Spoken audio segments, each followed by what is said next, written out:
અને એ જે ડેન્સિટી મળે છે એનો એકમ શું આવશે મિત્રો? ગ્રામ પર સેન્ટીમીટર ક્યુબ. આ યાદ રાખજો.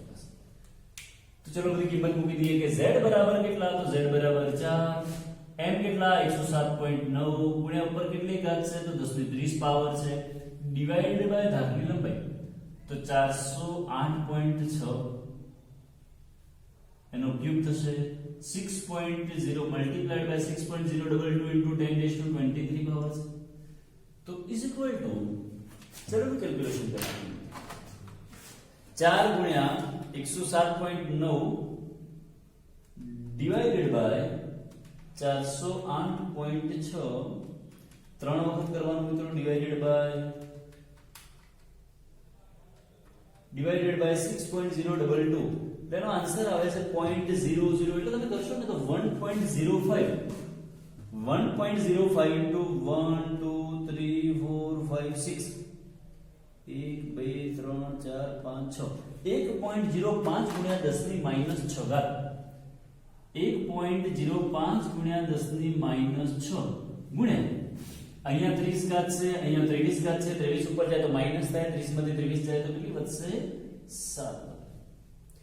ઓકે, તો લખી શકાય 10.5. હા, કારણ કે અહીંયા આ 7 ઘાત છે, એના -6 ઘાત છે, એટલે 7 માં છે એટલે 1 વધે, તો 10.5 ગ્રામ પ્રતિ સેન્ટીમીટર ક્યુબ. એ શું મળ્યું આપણને? જે પેલો એકમ કોષ છે સિલ્વર, એ સિલ્વરના એકમ કોષની ઘનતા મળી ગઈ આપણને 10.5 ગ્રામ પ્રતિ સેન્ટીમીટર ક્યુબ. તો મિત્રો જ્યારે પણ આ પ્રકારના ક્વેશ્ચન પૂછાય છે તો તમે સમજી શકો છો તો ડેન્સિટી વાળા ફોર્મ્યુલા યુઝ કરવાના થાય છે, યા તો ડેન્સિટી શોધવાની હોય, યા તો પણ જે પણ ક્વેશ્ચન છે બધા જ આવેલા. ઓકે, તો એ જ પ્રકારે જ્યારે આપણે NCERT ની બુકના તમે લખાણ સંબંધિત કેટલાક પ્રશ્નો જોશો તો એમાં પણ એક બે ક્વેશ્ચન્સ એવા આપેલા છે આપણને. તમે મિત્રો 1.16 નંબરનો જે ક્વેશ્ચન છે 1.16 હું બુકમાંથી જોઉં છું ને એમાં કહું છું તમને એ પ્રકારનો ક્વેશ્ચન પૂછેલો છે કે નીચેનામાંથી આપણને એવો ક્વેશ્ચન પૂછ્યો છે કે ભાઈ નીચેનામાંથી કયા ક્વેશ્ચનની વાત કરીએ છીએ?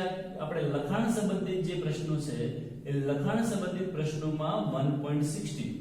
તો 1.16 નંબરનો જે ક્વેશ્ચન છે એમાં એવું કીધું છે કે નીચેનામાંથી કયા પ્રકારના બંધારણમાં સંકુલન ક્ષમતા વધારે હશે?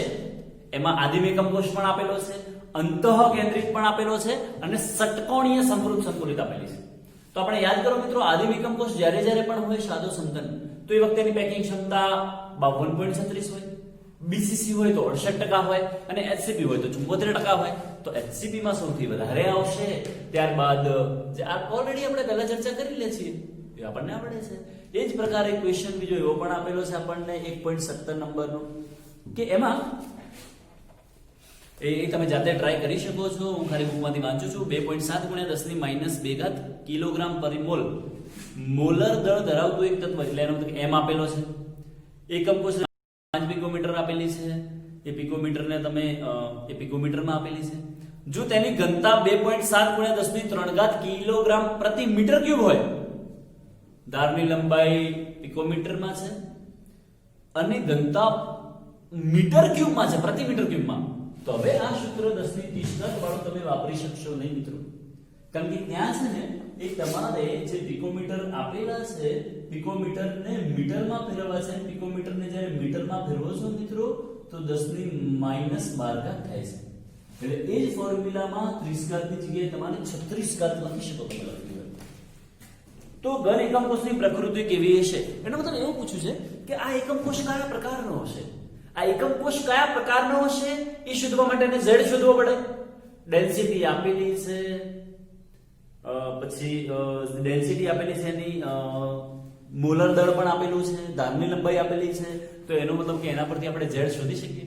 અને જો z મળે, z બરાબર 1 મળે તો આદિમ એકમ કોષ, z બરાબર 2 મળે તો બીસીસી પણ હોઈ શકે અથવા ઈસીસી પણ હોઈ શકે, z બરાબર 4 મળે તો એફસીસી અથવા સીસીપી હોઈ શકે. તમને પડે છે મિત્રો? તો એ પ્રકારના ક્વેશ્ચન છે. આ સિવાય પણ આપણા ક્લાસ વર્ક માટે તમને હું એક આપણા બધા જ વિદ્યાર્થીઓ માટે એક WhatsApp મેસેજ કરીશ જેમાં 10 ક્વેશ્ચન્સ હશે જે તમારે જાતે સોલ્વ કરવાના રહેશે. કોઈ ડાઉટ્સ હોય તો કોલ કરી શકો છો અથવા કોન્ટેક્ટ કરી શકો છો. પણ જાતે જેટલું સોલ્યુશન લાવશો મિત્રો, જેટલા જાતે મથશો તમે, જાતે જેટલા વધારે ક્વેશ્ચન સોલ્વ કરશો એનું રિઝલ્ટ વધારે સારું મળશે. ઓકે, તો દરેક મિત્રો ફટાફટ આપણે નોટબુકમાં નોટ ડાઉન કરી લેશું. ઓકે મિત્રો, તો આપણે કેટલાક એનસીઈઆરટી બુકના કોયડા જોયા છે અથવા કેટલાક આ પ્રકારના પણ ક્વેશ્ચન પૂછાઈ શકે મિત્રો. પછી તમે એના પરથી ઘણા બધા ક્વેશ્ચન વિચારી શકો, પણ આ બધા પ્રકારના પણ ક્વેશ્ચન પૂછાઈ શકે કે ધાતુ તેના બે સ્ફટિક સ્વરૂપ, કોઈ એક ધાતુ છે કે જે તેના બે સ્વરૂપ એફસીસી, બે સ્વરૂપો એફસીસી અને બીસીસી માં સ્ફટિકીકરણ પામે છે. એફસીસી અને બીસીસી માં સ્ફટિકીકરણ પામે છે. સ્ફટિકીકરણ પામે છે જેમના એકમ કોષની લંબાઈ અનુક્રમે, જેમના એકમ કોષની ધારની લંબાઈ અનુક્રમે, ધારની લંબાઈ અનુક્રમે 3.5 અને 3 હોય, 3.5 અને 3 હોય તો એફસીસી અને બીસીસી માટે, એફસીસી અને બીસીસી માટે ઘનતાનો ગુણોત્તર શોધો અથવા ઘનતાનો ગુણોત્તર જણાવો. ઘનતાનો ગુણોત્તર કેટલો થશે? આમ એકદમ સિમ્પલ અને સરળ ક્વેશ્ચન છે મિત્રો. તમે વિચારી શકો કે છે તો ડેન્સિટી પરથી. હવે આપણને કીધું છે કે કોઈ એક ધાતુ છે જે તેના બે જુદા જુદા સ્વરૂપે દર્શાવે. હવે કોઈ એક જ ધાતુ હોય તો એનું પરમાણુ ધાતુ સેમ હોય, એમ તો બંનેના સમાન હશે, તો સમજી શકાય કે એક જ ધાતુ છે અને બે જુદા જુદા બંધારણમાં એ રૂપાંતર પામે છે. બંનેને એકમ કોષની ધારની લંબાઈ આપેલી હોય, હું એટલું પૂછું કે density of FCC is equal two z ગુણ્યા m અપોન a ક્યુબ ગુણ્યા n આવું થશે. એ જ રીતે ડેન્સિટી ઓફ બીસીસી, એના માટે પણ એ જ ફોર્મ્યુલા વાપરી શકાય, z ગુણ્યા m અપોન a ક્યુબ ગુણ્યા n આવું ફોર્મ્યુલા યુઝ થઈ શકે. હવે આમાં જ્યારે બંનેનો ગુણોત્તર શોધવો હોય એફસીસી અને બીસીસી નો, તો કઈ વસ્તુ એવી છે કે જે કોમન છે, કે જે સેમ હશે? તો ચલો m બંનેમાં સેમ છે કારણ કે એક જ ધાતુ છે. n એ બંનેમાં કોમન છે, એ પણ વિચારી શકાય મિત્રો. બદલાય ખાલી શું? તો z અને a બદલાય છે. ચલો કિંમત મૂકી દઈએ આપણે. અહીંયા z ઓફ fcc માટે f વાપરીશું, a ઓફ f વાપરીએ, અહીંયા a ઓફ b વાપરીએ ને z ઓફ b વાપરીશું. તો બંનેનો ગુણોત્તર લેવાનો હોય તો d density of fcc divided by density of bcc is equal to, ચલો અહીંયા z of f ગુણ્યા n upon a cube into n થશે મિત્રો. ઇન્ટુ અહીંયા ભાગાકારમાં છે એટલે ગુણાકારમાં છે એટલે ઊંધું થઈ જાય મિત્રો. તો a cube of bcc into n divided by z of b into m આવશે. આ m તો કેન્સલ થઈ જશે મિત્રો કારણ કે સરખા છે, બંનેના એક જ ધાતુ છે એટલા માટે. n પણ કેન્સલ થઈ જશે, બંનેનો વેલ્યુ સેમ હોય. બધી કિંમત મૂકી દઈએ. z of fcc, તો z of fcc એટલે 4 આવશે મિત્રો, ગુણ્યા e of bcc, તો bcc ની ધારની લંબાઈ આપણને આપેલી છે fcc અને bcc માટે 3.5 અને 3, તો bcc માટે આપણે લખી શકીએ કે 3 નો ક્યુબ ડિવાઇડેડ બાય અહીંયા 3.5 નો cube multiplied by z of bcc એટલે 2 આવશે. ચલો 2 દુ કેટલા આવશે? 4. તો કેલ્ક્યુલેશન કરીએ તો 3 નો ઘન એટલે કેટલો થાય? 27. 27 ગુણ્યા 2 એટલે 54 ડિવાઇડેડ બાય 3.5 નો cube 3.5 into 3.5 into 3.5 is equal to 42.875. 42.875 બરાબર 54 divided by 42.875 is equal to 1.25 અથવા તો 1.259 1.259. આ શું મળ્યું મિત્રો આપણને કે જ્યારે બે જુદા જુદા પ્રકારના બંધારણમાં કોઈ એક ધાતુ રૂપાંતર પામતી હોય, ઘણીવાર એવું પણ બને કે કદાચ બે અલગ અલગ ધાતુ આપેલી હોય તો એ વખતે એમ મૂકી દેવાનું આપણે આ કિંમતમાં, એની તો સેમ આવવાનું હશે. એકદમ સિમ્પલ અને સરળ છે. તો આવા કેટલાય અલગ પ્રકારના ક્વેશ્ચન પૂછાય. કદાચ એવું પૂછાય કે લિથિયમ એ, ધારો કે આપણને એવો ક્વેશ્ચન પૂછાય કે લિથિયમની એકમ કોષની બાજુની લંબાઈ 351 પિકોમીટર હોય આપણને એક બીજો ક્વેશ્ચન આવો પૂછ્યો છે મિત્રો. હું એ અત્યારે દર્શાવી દઉં છું કે લિથિયમ એ બીસીસી બંધારણમાં સ્ફટિકીકરણ પામે છે. સ્ફટિકીકરણ પામે છે જો તેની ધારની લંબાઈ 351 પિકોમીટર હોય. 351 પિકોમીટર હોય તો ગોળાની ત્રિજ્યા શોધો. તો ગોળાની ત્રિજ્યા કેટલી થશે એ આપણે શોધવાની છે.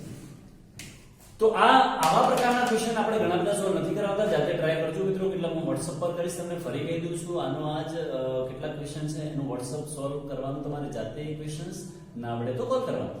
પણ એ તમને ખબર છે કે ધારની લંબાઈ, કારણ કે લિથિયમ બીસીસી પ્રકારનું, એવું જરૂરી નથી કે તમને આપેલું છે.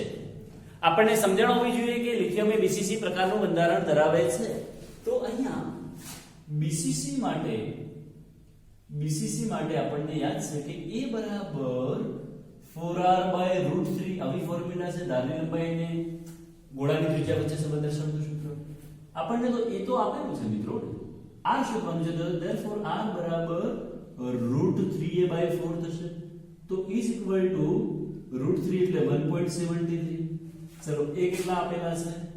351 ડિવાઇડેડ બાય 4 થશે. તો 1.73 ગુણ્યા 351 divided by 4 is equal to 151.8 equal to આવશે 151.8 પિકોમીટર. આ મળી ગયું આપણને પેલા ગોળાની ત્રિજ્યા. તો અલગ અલગ પ્રકારના મિત્રો ક્વેશ્ચન આપણને પૂછાઈ શકે છે, જેનું બિલકુલ ધ્યાન રાખવાનું. ઘણા બધા ક્વેશ્ચન છે. ઓકે, તો ફટાફટ નોટબુકમાં નોટ ડાઉન કરી લેશો. Thank you.